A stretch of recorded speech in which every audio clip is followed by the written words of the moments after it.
ਮੁਸਲਮਾਨ ਇਤਿਹਾਸਕਾਰ ਗੁਲਾਮ ਜਲਾਨੀ ਅਨੁਸਾਰ ਜੰਗ ਇਹ ਮੁਲਤਾਨ ਵਿੱਚ ਸਿੱਖਾਂ ਦੀ ਬਹਾਦਰੀ ਦਾ ਲੂੰ ਕੰਡੇ ਖੜੇ ਕਰ ਦੇਣ ਵਾਲਾ ਅੱਖੀਂ ਦੇਖਿਆ ਇੱਕ ਵਾਕਿਆ ਸਾਹਮਣੇ ਆਉਂਦਾ ਹੈ, ਜਿਸ ਦਾ ਜ਼ਿਕਰ ਕੀਤੇ ਬਿਨਾਂ ਮੁਲਤਾਨ ਫਤਿਹ ਕਰਨ ਦਾ ਪ੍ਰਸੰਗ ਅਧੂਰਾ ਲੱਗਦਾ ਹੈ। ਉਸ ਅਨੁਸਾਰ ਜਦੋਂ ਮੁਲਤਾਨ ਦੇ ਕਿਲੇ ਉੱਪਰ ਤੋਪਾਂ ਨਾਲ ਗੋਲਾਬਾਰੀ ਹੋ ਰਹੀ ਸੀ, ਉਦੋਂ ਸਿੱਖਾਂ ਦੀ ਇੱਕ ਤੋਪ ਦਾ ਪਹੀਆ ਟੁੱਟ ਗਿਆ ਸੀ।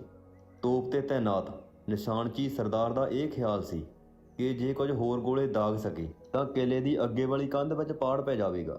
ਪਰ ਹੁਣ ਪਹੀਆ ਮੁਰੰਮਤ ਕਰਨ ਦਾ ਕੋਈ ਸਮਾਂ ਨਹੀਂ ਸੀ ਅਤੇ ਕੁਝ ਹੋਰ ਦੇਰੀ ਘਾਤਕ ਹੋ ਸਕਦੀ ਸੀ। ਇਸ ਵਾਸਤੇ ਉਸਨੇ ਆਪਣੇ ਤੋਪਚੀ ਸਾਥੀਆਂ ਨੂੰ ਬਾਰੋ-ਬਾਰੀ ਤੋਪ ਦੇ ਟੁੱਟੇ ਪਹੀਏ ਥੱਲੇ ਮੋਢਾ ਲਾ ਕੇ ਖਾਲਸੇ ਦੀ ਆਣ ਅਤੇ ਸ਼ਾਨ ਖਾਤਰ ਆਪਣੀਆਂ ਜਾਨਾਂ ਵਾਰਨ ਲਈ ਤਿਆਰ ਹੋ ਜਾਣ ਵਾਸਤੇ ਕਿਹਾ, ਕਿਉਂਕਿ ਜਦੋਂ ਇਹ ਤੋਪ ਚੱਲਣੀ ਸੀ ਤਾਂ ਉਸ ਥੱਲੇ ਜਿਸ ਵਿਅਕਤੀ ਨੇ ਮੋਢਾ ਦਿੱਤਾ ਹੋਣਾ ਸੀ ਤਾਂ ਉਸਦੇ ਚਿਥੜੇ ਉਡਾ ਦੇਣੇ ਸੀ। ਇਸ ਗੱਲ ਵਿੱਚ ਕੋਈ ਸ਼ੱਕ ਨਹੀਂ ਸੀ ਕਿ ਉਹਨਾਂ ਦੀਆਂ ਜਾਨਾਂ ਪੰਥ ਦੀ ਫਤਿਹ ਲਈ ਕੰਮ ਆਉਣੀਆਂ ਸਨ। ਉਹ ਸਾਰੇ ਇਸ ਵਾਸਤੇ ਤਿਆਰ ਹੋ ਗਏ ਅਤੇ ਇੱਕ ਦੂਸਰੇ ਤੋਂ ਪਹਿਲਾਂ ਕੁਰਬਾਨੀਆਂ ਦੇਣ ਵਾਸਤੇ ਆਪਸ ਵਿੱਚ ਝਗੜਨ ਲੱਗ ਪਏ। ਪਰ ਛੇਤੀ ਹੀ ਸਰਦਾਰ ਨੇ ਉਹਨਾਂ ਨੂੰ ਚੁੱਪ ਕਰਵਾ ਦਿੱਤਾ। ਉਸ ਨੇ ਉਹਨਾਂ ਨੂੰ ਹੁਕਮ ਦਿੱਤਾ ਕਿ ਉਹ ਆਪੋ ਆਪਣੇ ਅਹੁਦੇ ਦੀ ਤਰਤੀਬ ਮੁਤਾਬਕ ਆਉਣ ਅਤੇ ਸਭ ਤੋਂ ਪਹਿਲਾਂ ਉੱਚੇ ਦਰਜੇ ਵਾਲੇ ਦੀ ਬਾਰੀ ਆਉਣੀ ਸੀ। ਬਹਾਦਰ ਤੋਪਚੀ ਆਪਣੀਆਂ ਜਾਨਾਂ ਕੁਰਬਾਨ ਕਰਨ ਲਈ ਇੱਕ ਇੱਕ ਕਰਕੇ ਅੱਗੇ ਆਉਂਦੇ ਰਹੇ ਅਤੇ 10ਵੇਂ ਜਾਂ 11ਵੇਂ ਗੋਲੇ ਨੂੰ ਦਾਗਣ ਤੋਂ ਬਾਅਦ ਜਦੋਂ ਉਹਨਾਂ ਨੇ ਕਿਲੇ ਦੀ ਕੰਧ ਵਿੱਚ ਪਾੜ ਵੇਖਿਆ ਤਾਂ ਅਕਾਲੀ ਸਾਧੂ ਸਿੰਘ ਹੱਥ ਵਿੱਚ ਕਿਰਪਾਨ ਲੈ ਕੇ ਸਤਿ ਸ਼੍ਰੀ ਅਕਾਲ ਦੇ ਜਕਾਰੇ ਲਗਾਉਂਦਾ ਹੋਇਆ ਅੱਗੇ ਵਧਿਆ। ਗੁਲਾਮ ਜਲਾਨੀ ਸਾਨੂੰ ਦੱਸਦਾ ਹੈ ਕਿ ਉਸ ਵਕਤ ਉਹ ਭੇਸ ਬਦਲ ਕੇ ਸਿੱਖਾਂ ਵਿੱਚ ਰਲਿਆ ਹੋਇਆ ਸੀ ਅਤੇ ਸਿੱਖਾਂ ਨੂੰ ਇਸ ਤਰ੍ਹਾਂ ਕੁਰਬਾਨ ਹੁੰਦਿਆਂ ਵੇਖ ਕੇ ਕਈ ਵਾਰ ਤਾਂ ਉਹ ਵੀ ਤੋਪ ਦੇ ਧੁਰੇ ਥੱਲੇ ਉਹਨਾਂ ਵਾਂਗ ਆਪਣੀ ਜਾਨ ਵਾਰਨ ਲਈ ਤਿਆਰ ਹੋ ਗਿਆ ਸੀ। ਪਰ ਜੇਕਰ ਕਿਸੇ ਗੱਲ ਨੂੰ ਉਸ ਨੂੰ ਅਜਿਹਾ ਕਰਨ ਤੋਂ ਰੋਕਿਆ ਹੋਇਆ ਸੀ ਤਾਂ ਉਹ ਇਹ ਸੀ ਕਿ ਅਗਰ ਉਹ ਵੀ ਉਹਨਾਂ ਵਾਂਗ ਉੱਥੇ ਸ਼ਹੀਦ ਹੋ ਗਿਆ ਤਾਂ ਪਿੱਛੋਂ ਸਿੱਖਾਂ ਦੀਆਂ ਕੁਰਬਾਨੀਆਂ ਦੀ ਇਹ ਅਦੁੱਤੀ ਦਾਸਤਾਨ ਸਾਰੀ ਦੁਨੀਆ ਨੂੰ ਕੌਣ ਦੱਸੇਗਾ। ਨਿਰਸੰਦੇਹ ਸਿੱਖਾਂ ਦੀ ਬਹਾਦਰੀ ਦੀ ਇਹ ਅੱਖੀਂ ਵੇਖੀ ਹੋਈ ਦਾਸਤਾਨ ਗੁਲਾਮ ਜਲਾਨੀ ਤੋਂ ਬਗੈਰ ਕਿਸੇ ਨੇ ਇਸ ਦੁਨੀਆ ਦੇ ਸਾਹਮਣੇ ਨਹੀਂ ਰੱਖੀ। ਜ਼ੰਨਤ-ਏ-ਨਜ਼ੀਰ ਕਸ਼ਮੀਰ ਦਾ ਮਾਲਕ ਬਣਨਾ। ਮੁਗਲ ਸਮਰਾਟ ਅਕਬਰ ਤੋਂ ਲੈ ਕੇ 18ਵੀਂ ਸਦੀ ਦੇ ਅੱਧ ਤੱਕ ਕਸ਼ਮੀਰ ਮੁਗਲਿਆ ਸਾਮਰਾਜ ਦੇ ਅਹਿਮ ਸੂਬਿਆਂ ਵਿੱਚੋਂ ਇੱਕ ਗਿਣਿਆ ਜਾਂਦਾ ਰਿਹਾ ਹੈ, ਜਿਸ ਦੇ ਸੂਬੇਦਾਰ ਭਰਪੂਰ ਰਾਜਸੀ ਤਾਕਤਾਂ ਦੇ ਮਾਲਕ ਹੁੰਦੇ ਸਨ। ਬਾਦਸ਼ਾਹ ਦਾ ਉਹਨਾਂ ਉੱਤੇ ਇਖਤਿਆਰ ਉਸ ਦੀ ਤਾਕਤ ਅਤੇ ਯੋਗਤਾ 'ਤੇ ਨਿਰਭਰ ਕਰਦਾ ਸੀ। ਔਰੰਗਜ਼ੇਬ ਦੀ ਮੌਤ ਤੋਂ ਬਾਅਦ ਜਦੋਂ ਮੁਗਲਿਆ ਸਾਮਰਾਜ ਢਹਿੰਦੀਆਂ ਕਲਾਂ ਵਿੱਚ ਚਲਿਆ ਗਿਆ, ਉਦੋਂ ਦੂਰ ਦਰਾਡੇ ਸੂਬਿਆਂ ਦੇ ਸ਼ਾਸਕ ਕੇਂਦਰੀ ਤਾਕਤ ਵੱਲੋਂ ਘੱਟ ਜਵਾਬਦੇਹ ਹੋਣ ਲੱਗ ਪਏ। ਨਾਦਰ ਸ਼ਾਹ ਦੇ ਹਮਲੇ ਤੋਂ ਬਾਅਦ ਕਸ਼ਮੀਰ ਅਤੇ ਦਿੱਲੀ ਦਰਮਿਆਨ ਸਬੰਧ ਵਿਗੜ ਕੇ ਅਨਿਸ਼ਚਿਤ ਹੋ ਗਏ ਸਨ। ਸੰਨ 1750 ਵਿੱਚ ਅਹਿਮਦ ਸ਼ਾਹ ਅਬਦਾਲੀ ਨੇ ਉਧਰ ਤਕੜੀ ਫੌਜ ਮੁਹਿੰਮ ਭੇਜੀ, ਜਿਸ ਨੇ ਕਸ਼ਮੀਰ ਘਾਟੀ 'ਤੇ ਕਬਜ਼ਾ ਕਰ ਲਿਆ। ਮਹਾਰਾਜਾ ਰਣਜੀਤ ਸਿੰਘ ਦੁਆਰਾ ਸੰਨ 1819 ਵਿੱਚ ਜਿੱਤਣ ਤੱਕ ਇਹ ਘਾਟੀ ਅਫਗਾਨਾਂ ਦੇ ਕਬਜ਼ੇ ਹੇਠ ਹੀ ਰਹੀ। ਤਕਰੀਬਨ 70 ਸਾਲ ਦੇ ਅਰਸੇ ਦੌਰਾਨ ਅਫਗਾਨੀ ਸ਼ਾਸਕ ਕਾਬਲ ਵੱਲੋਂ ਕਿਸੇ ਖਾਸ ਬੰਦਸ਼ ਦੇ ਨਾ ਹੋਣ ਕਰਕੇ ਕਸ਼ਮੀਰ ਉੱਤੇ ਆਪਣੀ ਮਨਮਰਜ਼ੀ ਦਾ ਸ਼ਾਸਨ ਚਲਾਉਂਦੇ ਰਹੇ, ਜੋ ਅਕਸਰ ਅਨਿਆਂ ਭਰਪੂਰ ਅਤੇ ਅਤਿਆਚਾਰੀ ਹੁੰਦਾ ਸੀ। ਸ਼ਾਹ ਜਮਾਨ ਵੇਲੇ ਤਾਂ ਇੱਥੇ ਦੇ ਹਾਲਾਤ ਹੋਰ ਵੀ ਵਿਗੜ ਗਏ ਸਨ, ਕਿਉਂਕਿ ਉਸ ਦੀ ਸਰਦਾਰੀ ਨੂੰ ਅਫਗਾਨਿਸਤਾਨ ਵਿੱਚ ਹੀ ਪੂਰਨ ਸਹਿਯੋਗ ਅਤੇ ਸਮਰਥਨ ਨਹੀਂ ਮਿਲਦਾ ਸੀ। ਸੰਨ 1800 ਵਿੱਚ ਮਹਿਮੂਦ ਕਾਬਲ ਦਾ ਸ਼ਾਸਕ ਬਣਿਆ, ਜਿਸ ਨੇ ਆਪਣੇ ਕਿਸੇ ਖਾਸ ਬੰਦੇ ਨੂੰ ਕਸ਼ਮੀਰ ਦਾ ਸ਼ਾਸਕ ਬਣਾਇਆ। ਫਿਰ 5 ਸਾਲ ਬਾਅਦ ਅੱਤਾ ਮੁਹੰਮਦ ਨੂੰ ਕਸ਼ਮੀਰ ਦਾ ਗਵਰਨਰ ਬਣਾਇਆ ਗਿਆ। ਸੰਨ 1812 ਵਿੱਚ ਮਹਿਮੂਦ ਨੇ ਆਪੇ ਹੀ ਫਤਿਹ ਖਾਂ ਬਾਰਕਜ਼ਈ ਨੂੰ ਅੱਤਾ ਮੁਹੰਮਦ ਤੋਂ ਕਸ਼ਮੀਰ ਦਾ ਕਬਜ਼ਾ ਲੈਣ ਵਾਸਤੇ ਕਾਬਲ ਤੋਂ ਰਵਾਨਾ ਕਰ ਦਿੱਤਾ। ਇਸ ਸਮੇਂ ਮਹਾਰਾਜਾ ਰਣਜੀਤ ਸਿੰਘ ਵੀ ਕਸ਼ਮੀਰ 'ਤੇ ਅਧਿਕਾਰ ਕਰਨ ਲਈ ਗੰਭੀਰਤਾ ਨਾਲ ਵਿਚਾਰ ਕਰ ਰਹੇ ਸਨ। ਇਸ ਤੋਂ ਪਹਿਲਾਂ ਸੰਨ 1811 ਵਿੱਚ ਉਸ ਨੇ ਰਜੌਰੀ ਅਤੇ ਭਿੰਬਰ ਦੇ ਕਬਜ਼ਾ ਕਰਕੇ ਕਸ਼ਮੀਰ ਦੇ ਦੱਖਣ ਵਿੱਚ ਮੁਹਿੰਮ ਸ਼ੁਰੂ ਕਰ ਦਿੱਤੀ ਸੀ। ਸੰਨ 1813 ਵਿੱਚ ਮਹਾਰਾਜੇ ਨੇ ਪਹਿਲੀ ਵਾਰ ਯੋਜਨਾਬੱਧ ਤਿਆਰੀ ਨਾਲ ਦੀਵਾਨ ਮੋਹਕਮ ਚੰਦ ਦੀ ਕਮਾਨ ਹੇਠ ਕਸ਼ਮੀਰ ਫਤਿਹ ਕਰਨ ਲਈ ਭਾਰੀ ਫੌਜ ਰਵਾਨਾ ਕਰ ਦਿੱਤੀ। ਠੀਕ ਇਸ ਸਮੇਂ ਸਬੱਬ ਨਾਲ ਫਤਿਹ ਖਾਂ ਬਾਰਕਜ਼ਈ ਵੀ ਕਸ਼ਮੀਰ ਉੱਤੇ ਕਬਜ਼ਾ ਕਰਨ ਲਈ ਕਾਬਲ ਤੋਂ ਰਵਾਨਾ ਹੋ ਚੁੱਕਾ ਸੀ ਅਤੇ ਇਸ ਤਰ੍ਹਾਂ ਮਹਾਰਾਜਾ ਰਣਜੀਤ ਸਿੰਘ ਅਤੇ ਫਤਿਹ ਖਾਂ ਦੀਆਂ ਯੋਜਨਾਵਾਂ ਵਿਚਕਾਰ ਟਕਰਾਅ ਦੀ ਸਥਿਤੀ ਉਤਪੰਨ ਹੋ ਗਈ ਸੀ। ਫਤਿਹ ਖਾਂ ਨੇ ਮਹਾਰਾਜੇ ਦਾ ਹੱਥ ਉੱਪਰ ਵੇਖਦਿਆਂ ਕਸ਼ਮੀਰ ਉੱਪਰ ਸਾਂਝੀ ਮੁਹਿੰਮ ਭੇਜਣ ਦਾ ਇਰਾਦਾ ਕੀਤਾ। ਇਸ ਕੰਮ ਲਈ ਦੋਹਾਂ ਧਿਰਾਂ ਦਰਮਿਆਨ ਜੇਰਮ ਦੇ ਨੇੜੇ ਗੱਲਬਾਤ ਹੋਈ। ਇਸ ਗੱਲਬਾਤ ਤੋਂ ਬਾਅਦ ਜੋ ਵੀ ਸਮਝੌਤਾ ਹੋਇਆ, ਉਸ ਅਨੁਸਾਰ ਮਹਾਰਾਜਾ ਇਸ ਮੁਹਿੰਮ ਉੱਤੇ ਦੀਵਾਨ ਮੋਹਕਮ ਚੰਦ ਦੀ ਕਮਾਨ ਹੇਠ 12,000 ਦੀ ਫੌਜ ਕਸ਼ਮੀਰ ਘਾਟੀ ਵਿੱਚ ਫਤਿਹ ਖਾਂ ਦੀ ਸਹਾਇਤਾ ਲਈ ਭੇਜੇਗਾ ਅਤੇ ਇਸ ਬਦਲੇ ਘਾਟੀ ਵਿੱਚ ਲੁੱਟ ਦੇ ਮਾਲ ਦਾ 1/3 ਹਿੱਸਾ ਮਹਾਰਾਜੇ ਨੂੰ ਦੇ ਦਿੱਤਾ ਜਾਵੇਗਾ। ਫਤਿਹ ਖਾਂ ਸਿੱਖਾਂ ਨੂੰ ਇਸ ਮੁਹਿੰਮ ਵਿੱਚ ਦਿਲੋਂ ਸ਼ਾਮਲ ਨਹੀਂ ਸੀ ਕਰਨਾ ਚਾਹੁੰਦਾ, ਸਿਰਫ ਨਾਲ ਹੀ ਰੱਖਣਾ ਚਾਹੁੰਦਾ ਸੀ।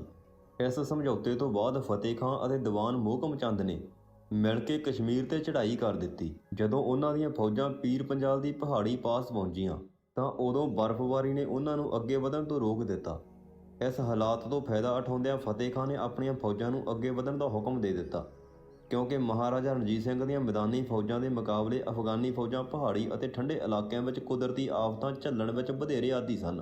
ਭਾਵੇਂ ਦੀਵਾਨ ਮੋਹਕਮ ਚੰਦ ਨੂੰ ਇਸ ਚਾਲ ਦਾ ਫੌਰੀ ਪਤਾ ਨਾ ਲੱਗਾ, ਪਰ ਉਹ ਹਿੰਮਤ ਕਰਕੇ ਅਫਗਾਨੀ ਫੌਜਾਂ ਦੇ ਮਗਰ ਹੀ ਚੱਲਦਾ ਰਿਹਾ। ਸ਼ੇਰਗੜ੍ਹੀ ਅਤੇ ਪਰਬਤ ਦੇ ਕਿਲ੍ਹਿਆਂ ਦੇ ਘੇਰੇ ਸਮੇਂ ਅਚਾਨਕ ਉੱਥੇ ਆ ਨਿਕਲਿਆ। ਭਾਵੇਂ ਬਹੁਤ ਥੱਕੇ ਹੋਣ ਕਰਕੇ ਸਿੱਖ ਫੌਜ ਕੋਈ ਜੰਗੀ ਹਰਕਤ ਨਾ ਕਰ ਸਕੀ, ਪਰ ਅੱਤਾ ਮੁਹੰਮਦ ਖਾਨ ਕੁਝ ਕੁ ਮੁਕਾਬਲਾ ਕਰਨ ਤੋਂ ਬਾਅਦ ਹਾਰ ਖਾ ਕੇ ਭੱਜ ਨਿਕਲਿਆ। ਫਤਿਹ ਖਾਨ ਨੇ ਕਸ਼ਮੀਰ ਦੀ ਵਾਦੀ ਉੱਪਰ ਸੌਖਿਆਂ ਹੀ ਕਬਜ਼ਾ ਕਰ ਲਿਆ। ਹੁਣ ਕਸ਼ਮੀਰ ਨੂੰ ਜਿੱਤਣ ਤੋਂ ਬਾਅਦ ਫਤਿਹ ਖਾਨ ਮਹਾਰਾਜਾ ਰਣਜੀਤ ਸਿੰਘ ਨੂੰ ਵਾਅਦੇ ਮੁਤਾਬਕ ਲੁੱਟਮਾਰ ਦਾ ਬਣਦਾ ਹਿੱਸਾ ਦੇਣ ਤੋਂ ਮੁੱਕਰ ਗਿਆ ਅਤੇ ਦੀਵਾਨ ਨੂੰ ਲਾਹੌਰ ਖਾਲੀ ਹੱਥ ਪਰਤਣਾ ਪਿਆ।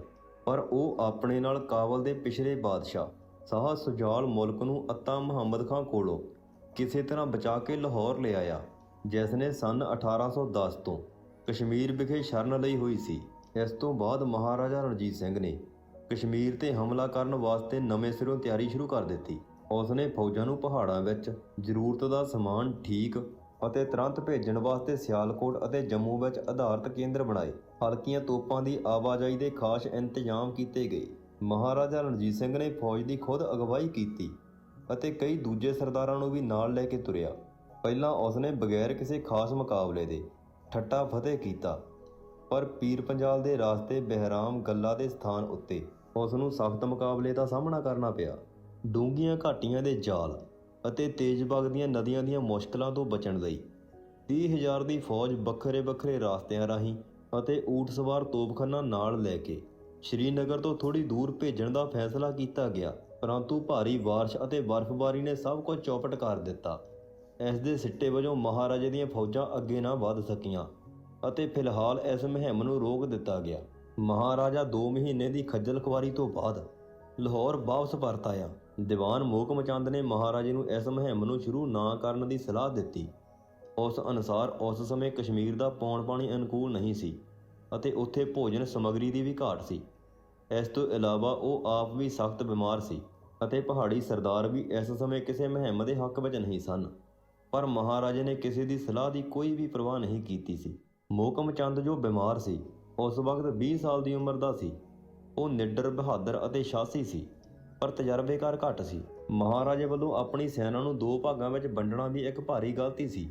ਅਜਿਹਾ ਕਰਨ ਨਾਲ ਜਿੱਥੇ ਫੌਜਾਂ ਦੀ ਤਾਕਤ ਵੰਡੀ ਗਈ, ਉੱਥੇ ਉਹਨਾਂ ਵਿੱਚ ਸੰਪਰਕ ਦੀ ਵੀ ਘਾਟ ਹੋ ਗਈ ਸੀ, ਜਿਸ ਕਰਕੇ ਦੋਵੇਂ ਇੱਕ ਦੂਜੇ ਤੋਂ ਇਤਨੀ ਦੂਰ ਹੋ ਗਈਆਂ ਸਨ ਕਿ ਇੱਕ ਹਿੱਸੇ ਨੂੰ ਦੂਸਰੇ ਹਿੱਸੇ ਵੱਲ ਲੋੜ ਪੈਣ ਉੱਪਰ ਮਦਦ ਨਹੀਂ ਸੀ ਪਹੁੰਚ ਸਕਦੀ।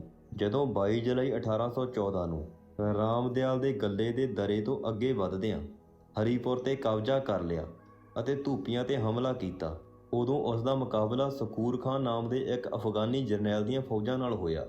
ਇਸ ਲੜਾਈ ਦੇ ਚੱਲਦਿਆਂ ਬਰਫ਼ਬਾਨੀ ਤੂਫਾਨ ਨੇ ਸਿੱਖ ਫੌਜਾਂ ਦਾ ਬਹੁਤ ਜ਼ਿਆਦਾ ਨੁਕਸਾਨ ਕੀਤਾ।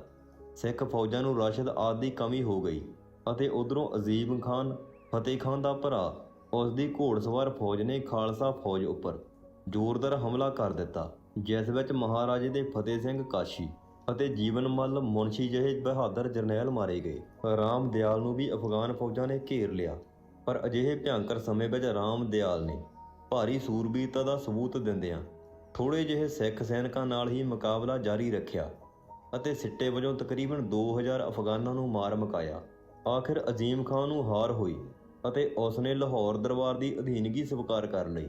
ਅਗਲਾ ਭਾਗ ਅਗਲੀ ਵੀਡੀਓ ਵਿੱਚ। ਸੋ ਦੋਸਤੋ, ਇਸ ਚੱਲ ਰਹੀ ਲੜੀ ਵਿੱਚ ਮਹਾਰਾਜਾ ਰਣਜੀਤ ਸਿੰਘ ਦੀ ਜੀਵਨੀ ਬਾਰੇ ਗੱਲ ਕਰਾਂਗੇ। ਵੀਡੀਓ ਨੂੰ ਲਾਈਕ, ਸ਼ੇਅਰ ਅਤੇ ਚੈਨਲ ਨੂੰ ਸਬਸਕ੍ਰਾਈਬ ਜ਼ਰੂਰ ਕਰਨਾ ਜੀ। ਧੰਨਵਾਦ।